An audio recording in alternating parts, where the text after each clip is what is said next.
in the beginning for myself that it would totally break me. I didn't know that grief was going to totally break me like this because no one prepared me for it. No one prepared me for the silence that followed after the loss. No one prepared me for how we were going to get through this grief. I wasn't given instructions. I wasn't told how to do this grief thing. I absolutely wasn't told. Not only are you not told, you're not shown. You're not given the path forward. Grief didn't just hurt me. It didn't just hurt me, it shattered me. And it shattered me every single time.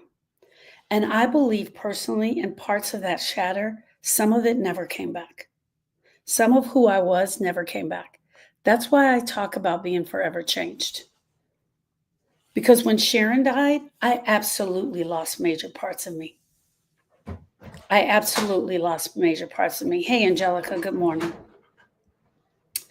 And then the world went quiet. No one was checking in. No one was trying to see how I was doing. There were no more casseroles. It was just me trying to figure out how to navigate this grief. I am very, very lucky. I'm very lucky that we have family members, my brothers, my sisters, that we're pretty close. So we were able to talk to each other. I at least had that. I know some people don't have that. But they were having a different experience than me. Their grief experience wasn't my grief experience. Our grief experience was different. Our grieving experience was different. And it was nice to check in, but it still was what it was, right? No more casseroles, no more check-ins, just me. And here's the deal. I thought I was strong.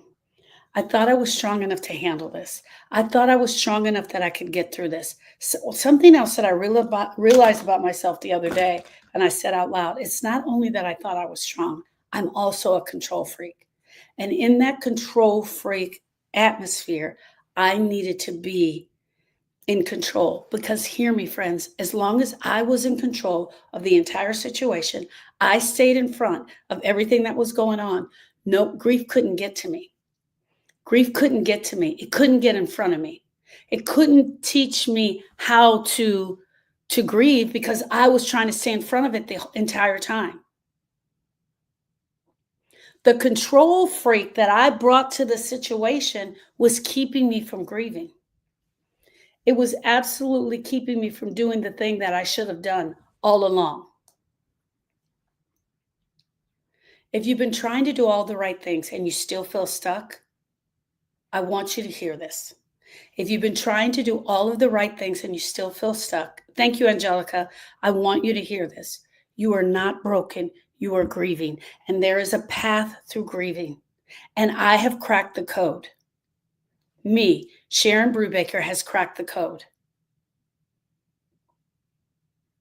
Your grief isn't going to survive by staying busy. You're not going to be able to get through this just by staying busy, by thinking your way out of this. You've got to feel your way through this. You've got to allow the emotions that were already set inside of you on the day that you were born, that when you came here, you had the grief emotions in order to get you through. And that's the part no one's telling you. That's the code. You've got to process this thing all the way through.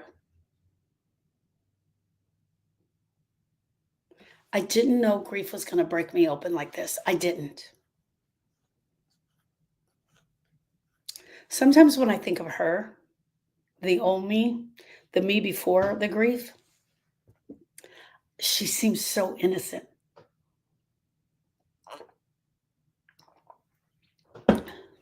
She seems so innocent, so naive. She seems almost pure. Like, I don't know. I don't know who she is anymore. Hey, Miss Tammy. And it might just be the thing that finally speaks to you and speaks to what you're carrying. This might be it.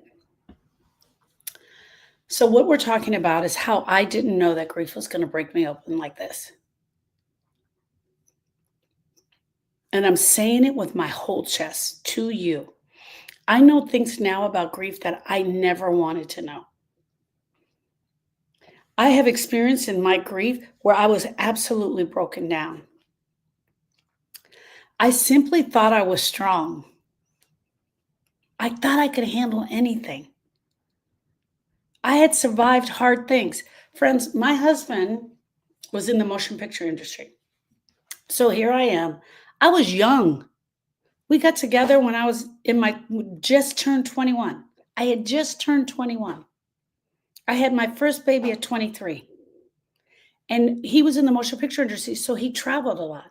So there would be days, weeks, and months where he would be gone. And I was at home with these babies. And I was doing it. Do you guys hear me? Tony and I were just talking about this yesterday. I would buy cars. I would sell cars. I was buying houses. I would move us. I was doing the thing that I needed to do. I considered myself one of the strongest women in the world. I could do this thing. Then I had a second baby. And I had a stepson. And I was working. I was selling real estate. I was doing it. It was nothing like what I needed when this loss occurred, when Austin died. I'd walked through disappointment before. I knew what it was like to have a little bit of loss, a little bit of loss. I knew betrayal. I knew heartbreak. At least I thought I did. I thought I knew disappointment, loss, betrayal, and heartbreak. But this kind of grief, this kind of loss, it completely leveled me. No one is prepared for what is going to happen to them the moment their knees buckle and they hit the ground. No one is prepared for what's going to happen next. No one is prepared for the moment that they cannot breathe, that every breath hurts. The biggest thing that nobody talked to me about was the silence after the grief. The silence that you do to yourself because you're pulling back, the silence of everybody leaving you. It's louder than the death itself. Austin drowned at the lake. We're coming up on the anniversary. He drowned at the lake. We had the funeral, and it was huge. It was massive. It was massive. My dad estimated that there were at least over 800 people there. Because think of it. It was my parents who were pillars in the community, Erica and Lewis, who were pillars in the community. There's 5 brothers and sisters. There's 5 of us. All the people that knew us came. All the people that knew my parents came. My parents and Erica had been in the same community for years. There were police cars, fire trucks, the trucks with the big wheels, the big trucks, the mud trucks. People came from the community all over. There was his procession was absolutely amazing. It was like the king had passed, I'm telling you. People were started to get in the line just to follow, just to see who it was.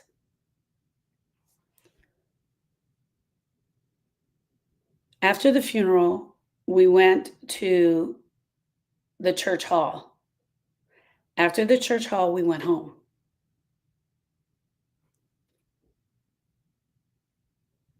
The food stopped coming. The calls got fewer and fewer. And suddenly, you're all alone again. I think this is just me. This is my take. It hangs on a little bit longer when it's a child that dies. When it's your child that dies, people will check in with you a little bit longer. They do check in with you a little bit longer. See how you're doing. I still forever will say this. We had my brother's best friend lived down the street from Erica. And this is so beautiful. He lived down the street from Erica, and he absolutely stopped at her house every night. He stopped at her house every night for 1 year. But everybody's not doing that. He stopped at her house every night for 1 year, and sometimes he would talk about the grief, and sometimes he would just talk about taking out the trash, and sometimes he would talk about what was going on in the world. But every night he stopped at her house at the same time every night on his way home. So beautiful. How many of you have had that? I didn't have that. I didn't have that. When Sharon died, I didn't have someone coming to my house every night. That wasn't a thing for me. How many of us have had someone show up for us every day? Someone show up for us every day and check on us and make sure that we're okay and just see who we are and come in and sit next to us and love up on us for 1 year. That's what it should be like. I'm telling you guys, that's what it should be like. But that's not what we get. Instead, we get no text messages. The food stops. I don't blame them. It's okay. But send me a text. See how I'm doing. See what's happening. Good morning, Suzanne. And then suddenly you're alone again. You're alone with the quiet. You're alone with the sound of your own shattered heart. You're hearing your heartbeat. The room is empty. And people are saying the dumbest, most stupidest things ever. And this, my friend, is where the true grief begins. This is where the true grief begins, not where it ends. Recently, I had a cute, not recently, but when I first started going on TikTok Live, I had a gentleman come in and say, how long after the funeral will the grief stop? Will I be done with the grief? And he asked clarifying questions, like almost like as soon as the funeral was done, he thought the grief would be done. And I can't answer that question for you. And I'm going to tell you, it ain't the next day. But don't worry, because they have this great advice for you that tells you this lie. You just give it time and you'll feel better. You just wait, and time is going to heal this. And so you do. You follow what they told you to do, and you wait. But how can you heal something that you were never taught to feel? How can you heal something that you were never taught to feel or allow? How can you heal it if you were never taught what to do with it? How do you grieve when the only example you've ever been given is hide it, push through it, and keep going? We're all soldiers lining up. I want to ask you this. Who taught you how to sit with this pain? Who has taught you how to grieve? Who taught you what grief was? Who has given you the book on grief? Go into chapter 6. This is the book that we're given, because we're given the book that we see everybody else do. Okay. After the funeral is over, we want you to know that the casseroles will stop coming. People will stop texting you and they will stop checking on you. This, my friend, is where your real healing will begin. You should start by trying to fake your way through it, pretending like you're okay, living the life that you were always meant to live. Be happy again. Smile when people come into the room. Pretend like you're okay. That's the book we're given. Instead of the true book that says, hey, girl, this is really going to hurt.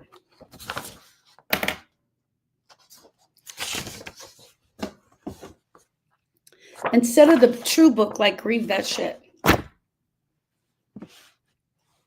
Grieve That Shit. I just grabbed a chapter. Why being strong is killing us. You don't have to be strong to grieve. You need courage. Courage, the ability to do something that frightens you. Strength in the face of pain. You don't need to be strong. We need courage. Let's stop right there because the second definition, that's where we live. We need strength in the face of courage. This is the book. This is the book on how to do it. This is the book on how to do it every day. I couldn't find the book, so I wrote the book. And it's been 19 years that Austin died this Tuesday. And it's been 18 years that I've been studying out the science of grief and grief healing. If you're new here, my name is Sharon Brubaker, and I'm a grief specialist. I'm the owner of the Grief School.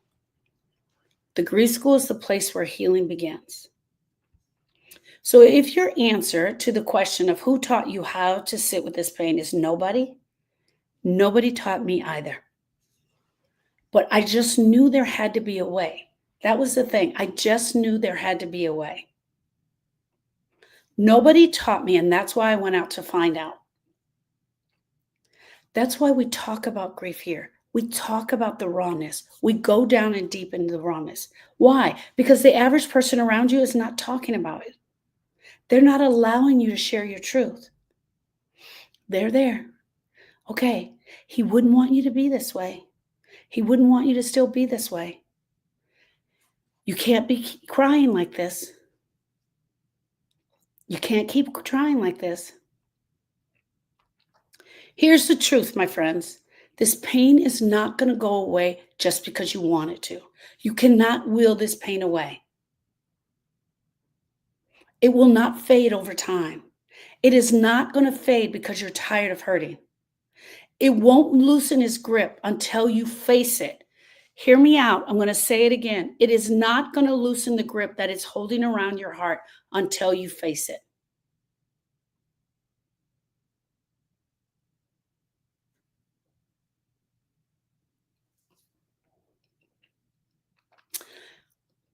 Until you feel it, and until you finally stop pretending that you're okay. Pretending that we're okay is us going to the party, us putting on the smile, us acting like everything is okay.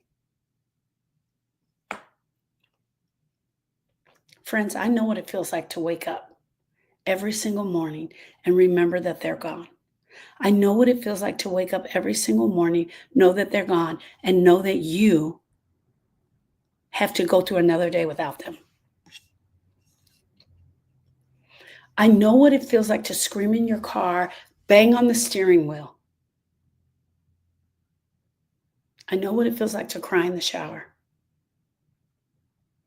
I know what it feels like to break down at Walmart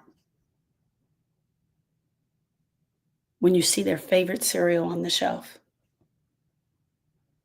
I know what it feels like to be surrounded by people who love you and still feel like you're the only one in the world who understands what you're going through. I know what it feels like to break your heart, to have a broken heart and move every single day. I know what breaks your heart. And what breaks your heart is that so many of us are walking through this kind of pain completely unprepared, completely unnoticed in the world. Not because we're weak, because no one has ever taught us how to grieve and how to move the pain of grief. Not only that, we've never been allowed to set this grief anywhere. Because as soon as we try to set it here, they're like, no, maybe take it over there. And then you try to take it over there, and then that's not the place either. We've never been allowed. We're not allowed. We haven't been allowed to honor this. So let's stop right here and let's get real for a second. I want to know where this grief is showing up in your body. Where is it showing up in your body? Where is it showing up in your body right now? Do you feel it in your heart? Do you feel it in your head? Do you feel it in your back? For some of us, it's our stomach. Where is the grief? This is a beautiful lady, Sarah says, I can't say his name without crying. And I'm crying right now. My heart to yours, friend. Tammy says she feels it all over. Sometimes the grief will just show up in a hip. Sometimes it will show up in your leg. It is not uncommon for the grief not only to be in your heart, but to be in another joint. Because grief is in every cell of your body.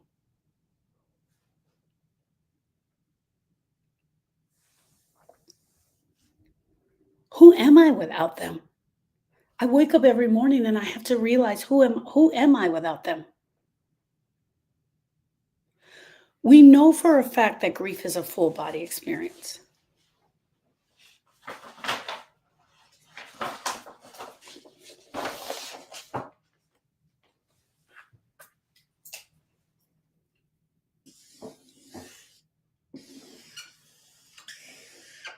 Grief takes over your entire body, my friends. It is for sure in your heart. Your heart is broken. It is for sure in your stomach.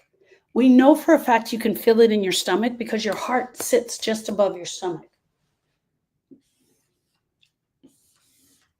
You can definitely feel it in your joints.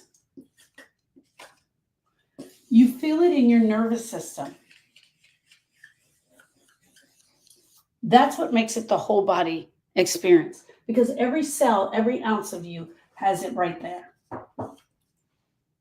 One of the things that I talk about a lot, especially if you're new here, is that your brain tries to figure out how to get through this grief.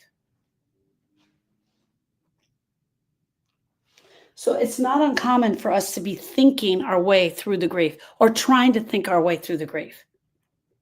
And your thinking, although amazing, is not going to save you.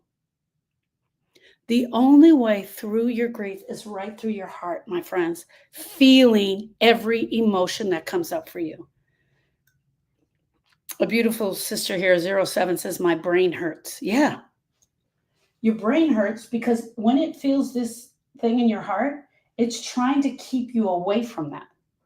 Your heart sends messages to your brain saying, this hurts. Help.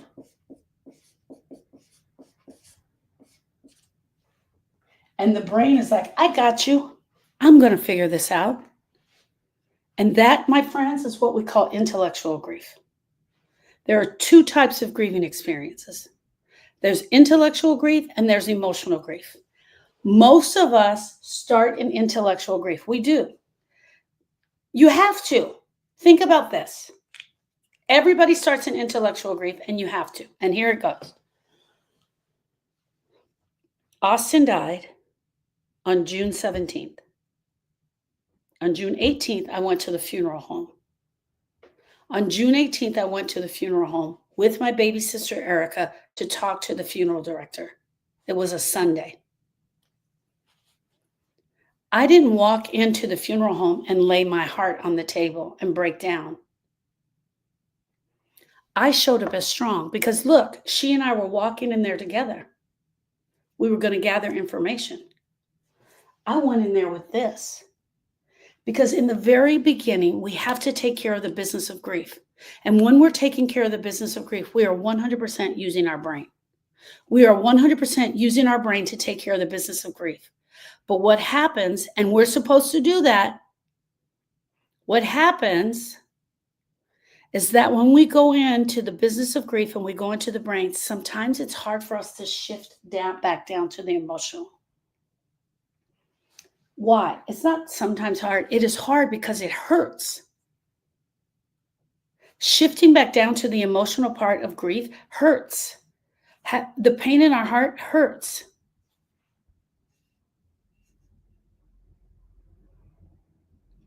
Grief is a full body experience, and yet most of us will try to get out with just using the brain, and it will not work. You will not be able to stand there. You tried reading books. You tried listening to my podcast, Healing Starts with the Heart. You say all the affirmations. You try being positive. You go to the parties. You smile. You act like everything is okay. And still you feel broken. Friends, that's because grief is not a mindset problem. It's an emotional wound. It is a brokenness in your heart.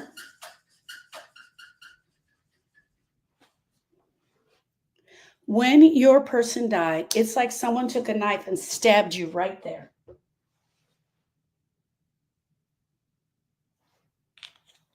Most of us are walking around with an imaginary knife sticking out of our heart. And if you lost a child, I truly say it's like you were stabbed clear through your soul.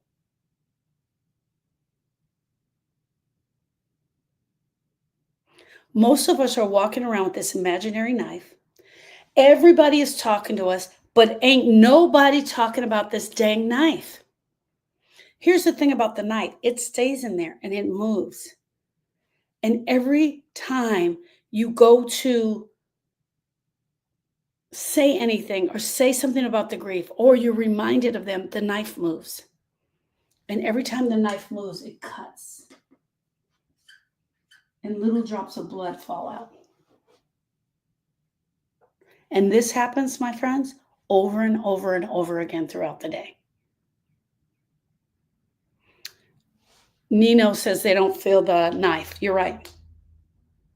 They don't feel the knife, but we feel the knife. The knife is the part we do the work on. The knife, we have to remove the knife from our heart. Hey, nobody is coming to save you. Nobody's coming to remove the knife. You've got to do your own work. And the work is done here on your heart. Because you will bleed to death, figuratively. You will bleed to death if you don't do this work. This brain, even though it is so smart, is not going to get you out.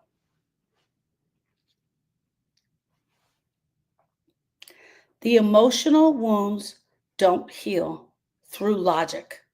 They don't heal in your brain. They heal from feeling. They heal from reviewing. You've got to review every aspect of your relationship with your person. And let me say this again as clear as I can. Even though you have a knife sticking clear out of your heart, you are not broken. You are grieving. And you will stay stuck if you don't work on this knife. And this, my friends, is the best example of grief that I can give you. But here's the lie that they tell you.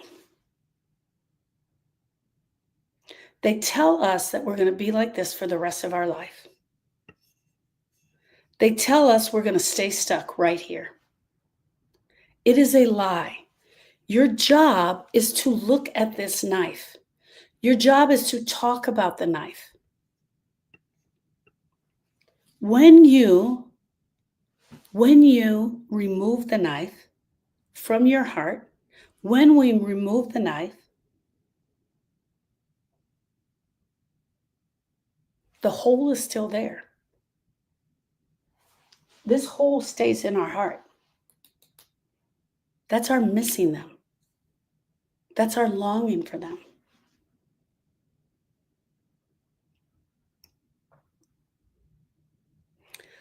They tell you that you're going to be like this forever, but I'm telling you that that's a lie. It's not true. And I apologize that I've taken so long to finally come up and say, stop. Stop it. Stop telling that lie. You have to feel your way all the way through this. Thanks for the cake, beautiful. You have to feel your way all the way through this. You do not have to live in this level of pain for the rest of your life. And this is where healing begins. Betsy says, I know there's a knife because I can feel it. It's been 8 months, but I can't see it. Okay. It is a way of feeling through it. It is not a way that we see it. It's absolutely feeling through it. Suzanne says healing is possible, but you have to go after the pain. You have to go after the knife. You've got to work through every aspect. You've got to you have to allow yourself to feel the pain. And I know a lot of you are like, what are you crazy? I am feeling the pain, but it's in a specific way. It's going after the emotional pain. If you're sitting here and you're thinking to yourself, yeah, I feel the pain all the time. It is the emotional pain that we have to release. I want you to know that I've created a space for this. And next Tuesday, Wednesday, and Thursday, I'm doing something called the emotional reset, where I'm going to be talking about how to process the pain to give you some relief. For anyone who's out there and is like, I just need some relief. Emotional reset is the place to be. It's Tuesday, Wednesday, and Thursday. It's going to be 2 hours, 7 p.m. to 9 p.m. Central Standard Time. The link is in the bio. The emotional reset, it's $19 for 6 hours with me. I'm going to do 1 hour of teaching every night. And then I'm going to do 1 hour of grief share where I'm actually walking through with you guys and helping you understand. We're trying to help you understand. I'm going to cover what emotions are, where they show up in your body, how to name them, how to move through them, how to stop being afraid. Thank you, thank you, thank you. I want to ask you guys something really personal. When was the last time you did the ugly cry? I mean, really the ugly cry. Snot running down your nose, on the bathroom floor, in the shower, in the bed.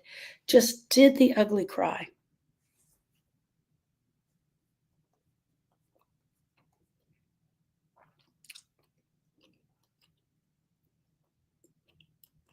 The kind that leaves you shaking. The kind that leaves your body exhausted. The kind that says, I miss them. I need them. Nobody knows what I'm going through. For most of us, we've been avoiding that level of pain. For most of us, we think it will destroy us. For most of us, we tell this story. If I start, I'll never be able to stop. So we walk around carrying this pain that needs to be released in our chest. We carry it in our stomach. It's in our sleep. It shows up in our dreams. It's in our immune system. My gosh, I got another sore throat. It's in our silence. I know you're screaming from the inside. Please take this from me. Please stop this. I know that your body is screaming every single day that it wants out.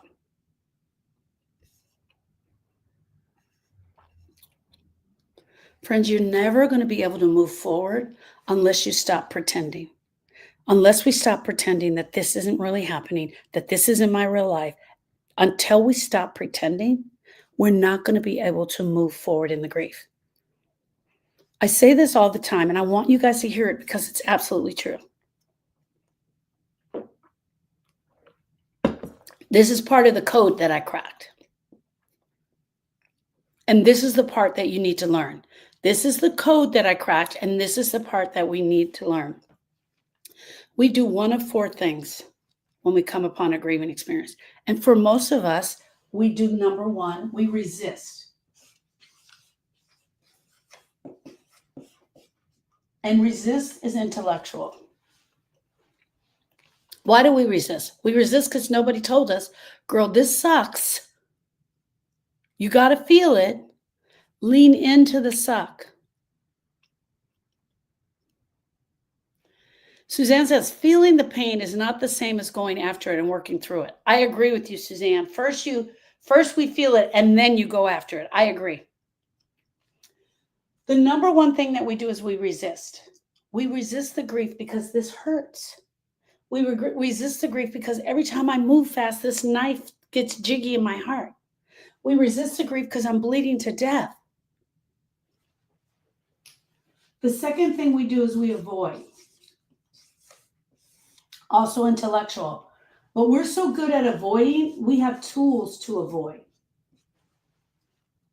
Because we're not just going to avoid. We avoid with wine. We avoid with food. We overeat. We undereat. We stop eating.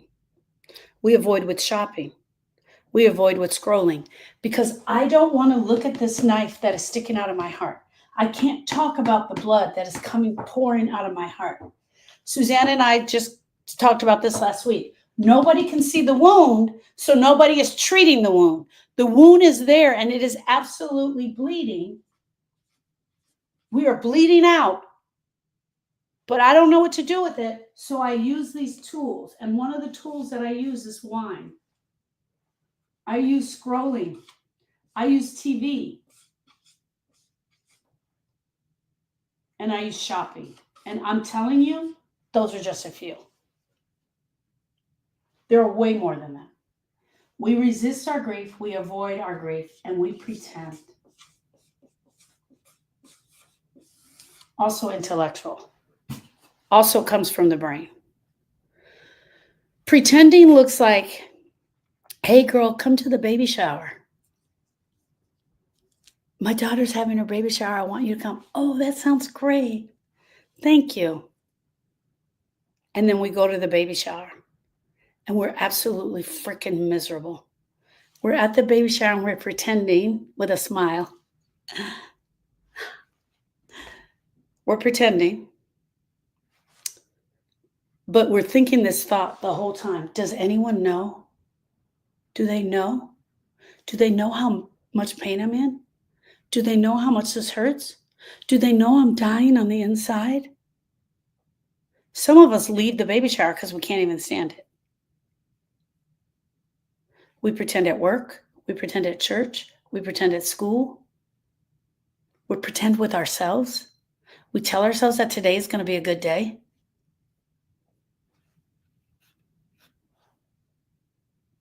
You're not going to be able to pretend your way all the way out of this. This is the code that I cracked. We resist grief. We push back against it. We avoid grief with tools, and we pretend, and we react. Also intellectual. We react by yelling, screaming, crying, going into ourselves. You're at the bank, and the bank teller doesn't give you a deposit slip.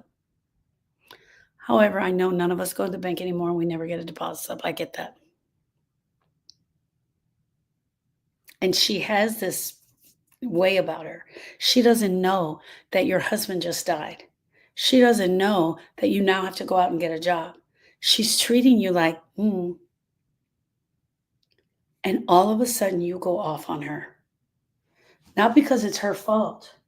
You are reacting to your grief. You're reacting to the grief that has built up. You're reacting to the grief that has built up in your soul, in your body for the past 6 months. Because you have nowhere to release this grief. Because you were never taught how to go in here and process this pain.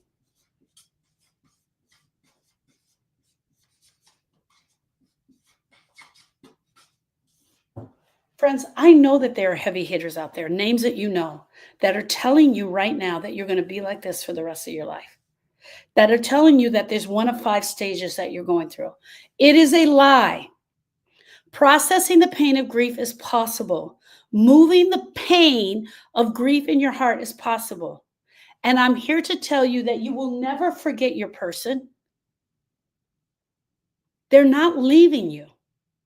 But you've got to work on this pain, because if you do not work on this pain of grief, it will stay in your heart for the rest of your life. You will leave this earth with that pain. Grief was never meant to be done this way. It was always meant to be processed.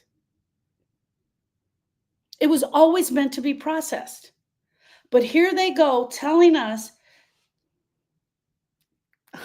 You're going to be like this for the rest of your life. You might as well just get used to it. He wouldn't want you to feel that way. How the hell do you know?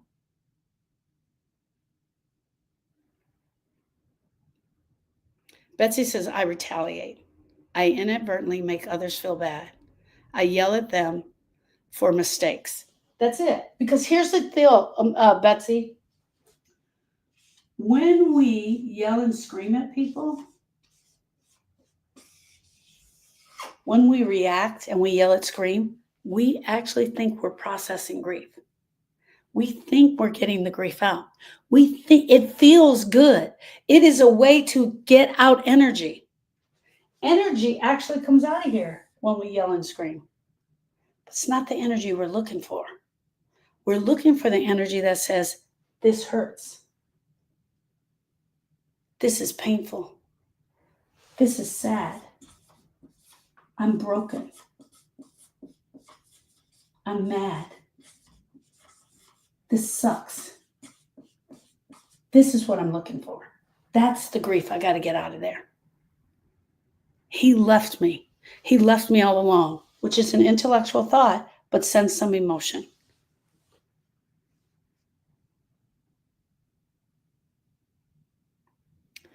Grief is not healed through distractions, through avoiding, through pretending, through reactions. Suzanne said it takes so much of our limited energy to just pretend. There you go. It takes so much energy just to pretend. That's why grief is so exhausting.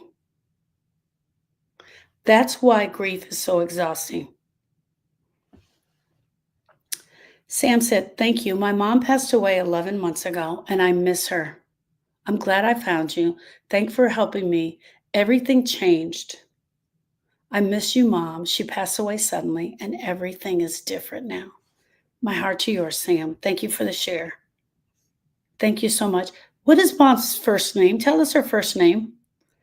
This is on Facebook. Tell us her first name so we can honor her.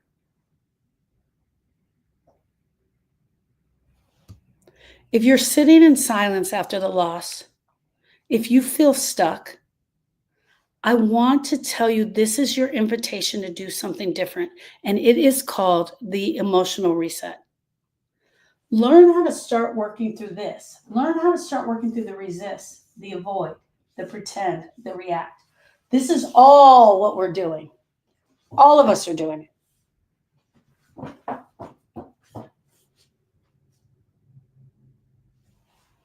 Angelica says it's been 6 months since my father passed. Jerry, you're very welcome. Yesterday, something came up. Yesterday, I only went on TikTok. I just popped in real quick for 2 hours. And what came up is everyone talking about others telling them to move on. And I said, this is what I said. I don't even know what the hell that means. But I want to address that today. What does the world mean when they're telling us to move on? What are they saying? Most people don't say move on. They don't come up and just say, girl, you got to move on.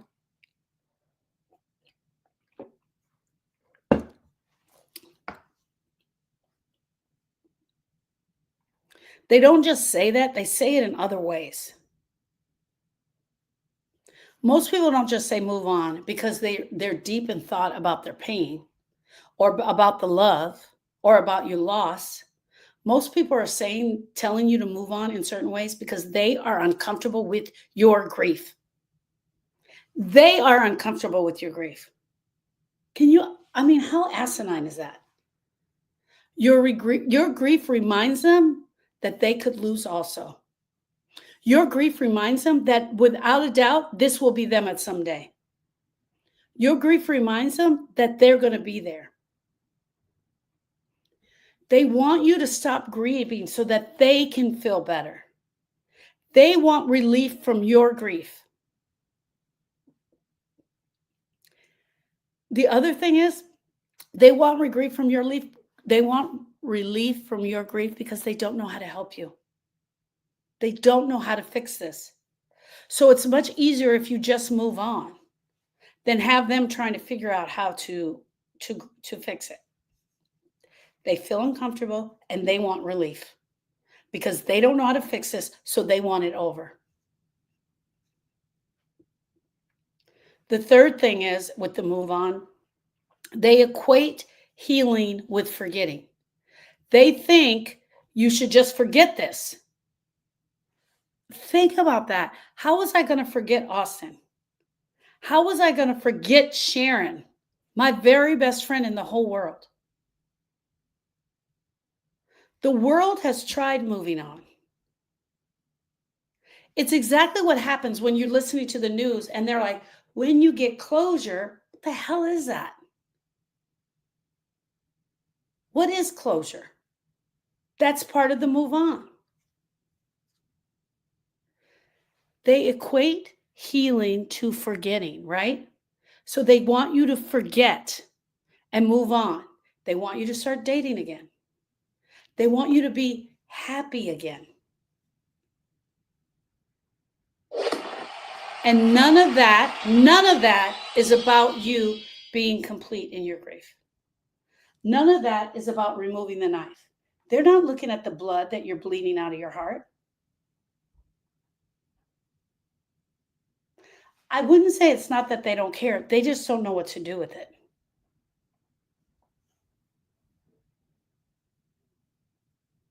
But here's the raw truth about moving on. It's a code. It's code word for stop making me feel something I don't want to feel. Girl, you just need to move on because every time I come around, I just feel so sad around you. You're so sad. I don't want to hang out with you anymore. You're so sad. Move on is code word for stop making me feel uncomfortable. Stop making me feel bad. Here's the shortcut to what they're saying. Get back to normal. Let's get back to normal. Come on, let's get you back to normal. Let's go shoe shopping again. Can't you just stop talking about her? Every time I get with you, all we do is we get sad and we talk about her. Don't cry in front of me. These are what move on really means. Don't cry in front of me. Don't bring death into the room every time. We're trying to have a party here and you're just such a downer. I need you to be who you were before they died. Don't be this girl. Nobody wants to hang out with this girl. That's what is implied. That's what's implied when they tell you to move on. They don't say it directly. They say it like this. This is the move on statements. And I think a lot of us don't actually hear the word move on. We are just translating that that's what they're saying. They wouldn't want you to be this sad. You know, they wouldn't want you to be like this.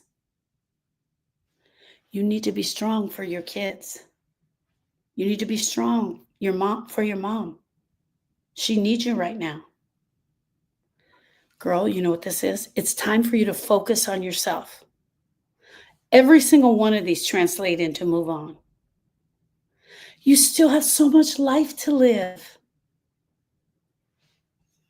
It's dressed up as comfortable language, but the message is always the same. Your grief is taking too damn long. I don't want to deal with it. Your pain is making me uncomfortable, so please stop, or I'm going to stop checking in on you. And guess what?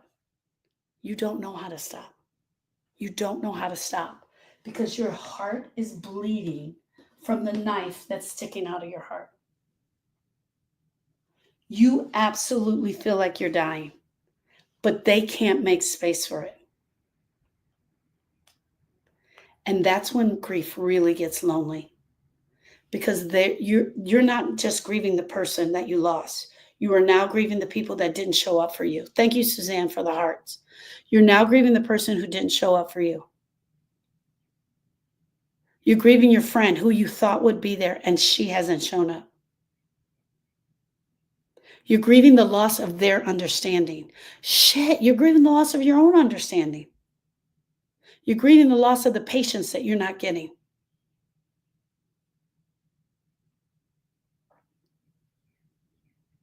What does move on mean to the griever? To the world, it means return to who you were. But that version of you is gone. She ain't coming back. That version of you is gone. The life you had before is forever altered. So how can you move on from something that still lives inside of you? How are you expected to move on from something that's still so painful that you feel every single day?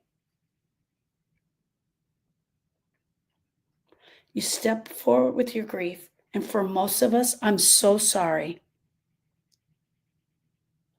I'm so sorry. You're right. Time does not heal all wounds. I'm sorry to tell you that most of you will do this alone. Hey, Amanda, most of you will do this grief healing thing alone. You will carry your person with you. You will build something new. Not denying what happened, but including it into who you've become. You will be forever changed. So much so that I tattooed it on me. I am forever changed. Losing Sharon changed me. Losing my best friend changed me.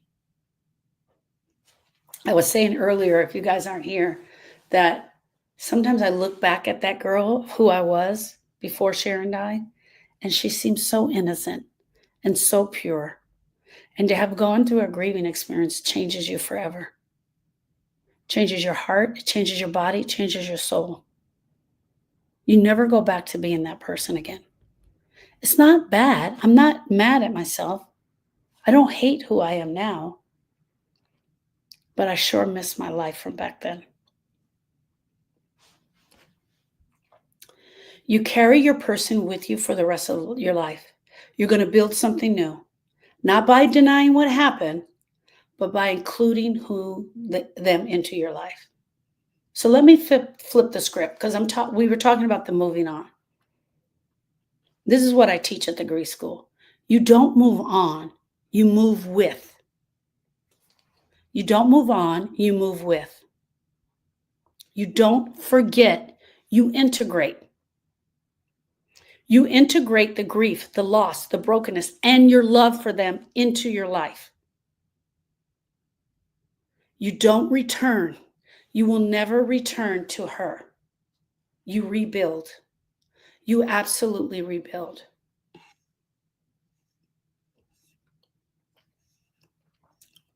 If you're tired of the pressure of everybody just telling you to move on, and you really want to do something different with your grief, something honest, something real, join me inside the Emotional Reset.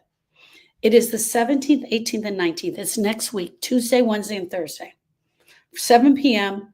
to 9 p.m. Central Standard Time. It is $19. It is 6 hours of hanging out with me, 1 hour teaching, 1 hour of grief share. It's not going to be about fixing you. It's about how to deal with resisting your grief, avoiding your grief, pretending you don't have grief, and reacting to your grief. I'm going to take a deep dive into each one of those. I'm not going to fix you. It is not about fixing you. If you feel stuck right now and you feel like you can't figure out how to do this, Emotional Reset is where to be. Go to the link in my bio, click on the link that says click here for hope. If you're in Facebook, Instagram, or YouTube, you click on the link that says Beacons AI at the Grief School. There you sign up for the Emotional Reset. It's about fixing you. It's about feeling. Fixing you. It's a part of you that's telling you not to ignore this. Because you don't need to move on, my friends. You need to be seen. You need to feel seen. You need to feel heard. You need to feel listened to.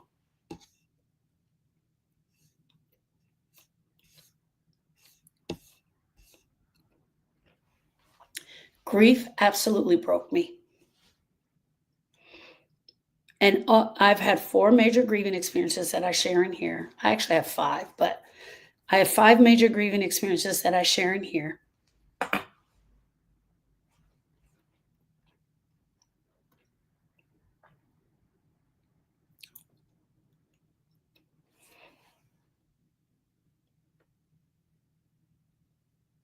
And each time I got broke after each one. It broke me in a different way, twisted my body and contorted it in a different way. Those are not my last grieving experiences. I will continue to have grief in my life. I will continue to have grief in my life. We are forever grievers. We have a grieving experience. So I lost Austin. I lost my dad. I lost Donovan. These are both my nephews, and they were brothers. I lost Sharon. The list will continue to go on. These are not the only grieving experiences I will have. And your loss, this loss that you're going through right now is, I'm sorry to tell you, is not the last grieving experience you'll have. So if we came here and we're having multiple grieving experiences throughout our life, how is it that we don't know how to do this? How is it that no one ever taught us how to react to our grief, stop avoiding our grief, stop pretending?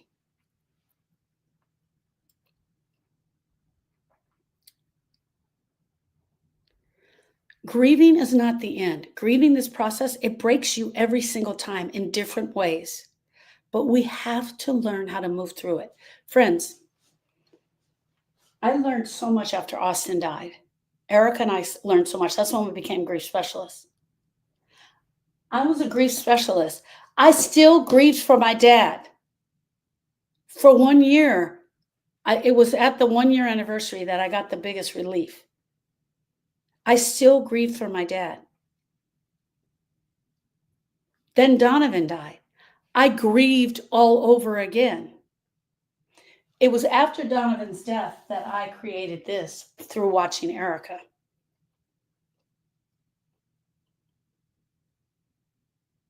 We were not meant to grieve and stay in this grief for the rest of our life. Can you imagine? I don't even know who I would be if I didn't learn how to process this. And then Sharon. I grieved for Sharon.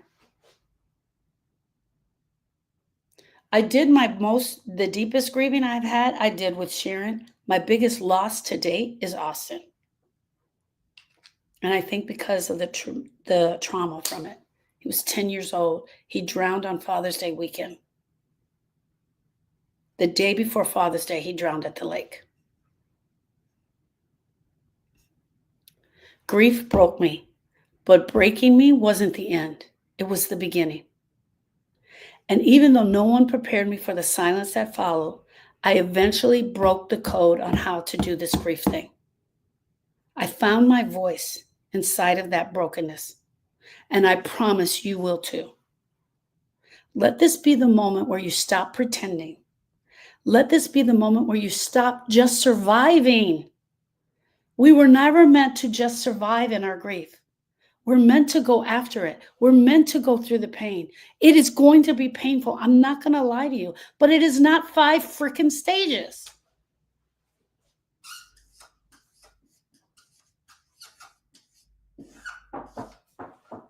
It is not time.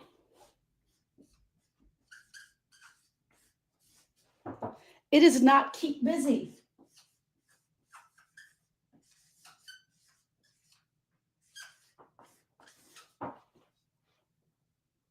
It's not any of those.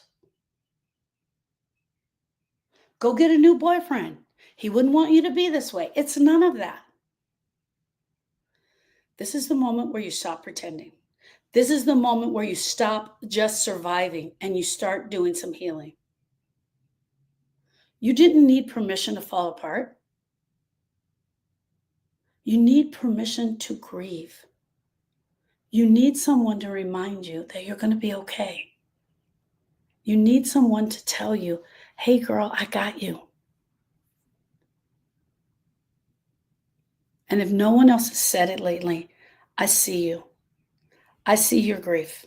I see your pain. I am with you. I am with you 100%. I'm so sorry that this is your experience. Friends, I created off of this talk today, like 12 journal questions. I'm going to drop those in the Facebook group today. They're just, I know I put a question in every day, but I put some journal questions specifically for the emotional reset. So I want to drop those in the Facebook. If you haven't joined the Facebook group, follow me here at TikTok. Follow me here at the Facebook group, The Grief School. Follow me at Heal at the Grief School on Instagram or on the YouTube channel where you can see all of these videos are stored there.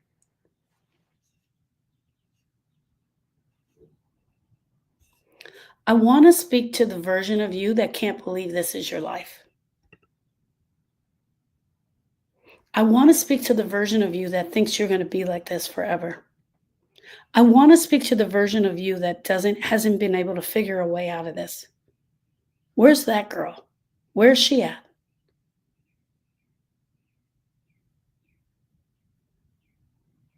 I want to speak to the version of you that think you're going to be like this for the rest of your life. How you doing, girl? How's your heart? What are you doing in this brokenness in your heart?